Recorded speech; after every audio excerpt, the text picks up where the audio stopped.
Okay, so here's kind of a brief description of what this thing does. This is the part of the arcade machine that grabs stuff off of the screen and does stuff. Puts it all in a database and then does stuff with it. But the way this basically works is you have a game, you got this screen. I have a program where I can draw these boxes and points of interest. And you can do two things, one of two things. You can detect by text or you can detect by exact pixel matches. So whenever this exact thing happens on the screen, you can detect that. Anyway, and it throws it all into a database and I can pick that up. So I have that actually spitting out to an API, and you'll see, we'll go over it here in a second, but you can kind of see what's going on. I can detect characters and stuff like this. I can do a lot more than that, but this is just a basic example.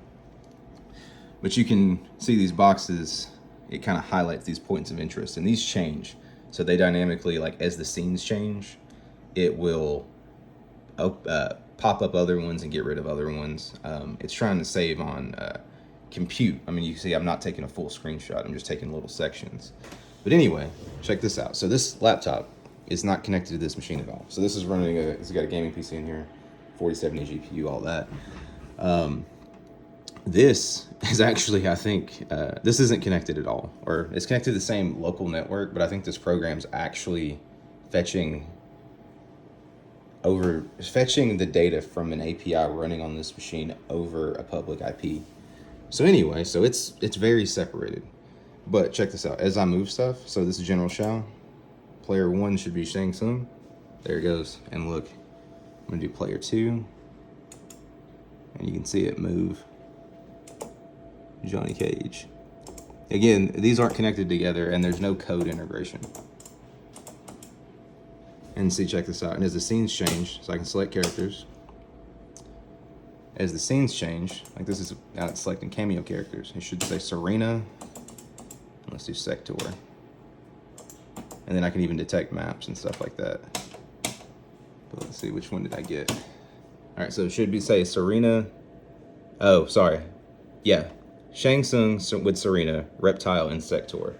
That is correct. And see, and it would also correct itself. You can see if it didn't pick it up there. But I can also detect wins and losses. I can detect all types of things. Pretty much everything in this game I can detect. So anyway, that's how this works. You can use this for like achievements. Again, this works off of an API off this. So there's a program that runs on this machine. You tell it what you want to pay attention to. You draw these boxes. It generates all the code, so you don't have to write much.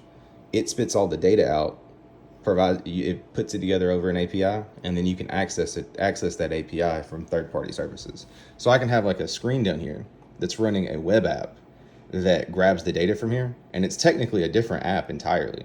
It grabs the data, and it will show like this side will be Shang Tsung's or whoever's character selected. Their main move list or whatever, their special moves.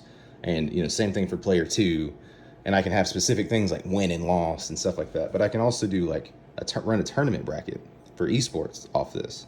And I've built the tooling to do this quicker for games. So you can add this to pretty much any type of game. And it's designed to work pretty much with the rules of video games, but it works with TV feeds too. And you basically just, let's see if I can show you. There's a lot of code over here, but essentially, the only part that you care about is really just defining JSON stuff.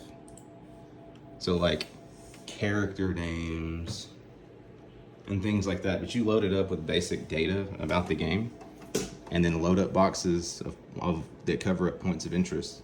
Tell it what data to change whenever something of interest is in that point of interest, and then you can store that data and then do whatever you want to with it. So anyway, that is the explanation.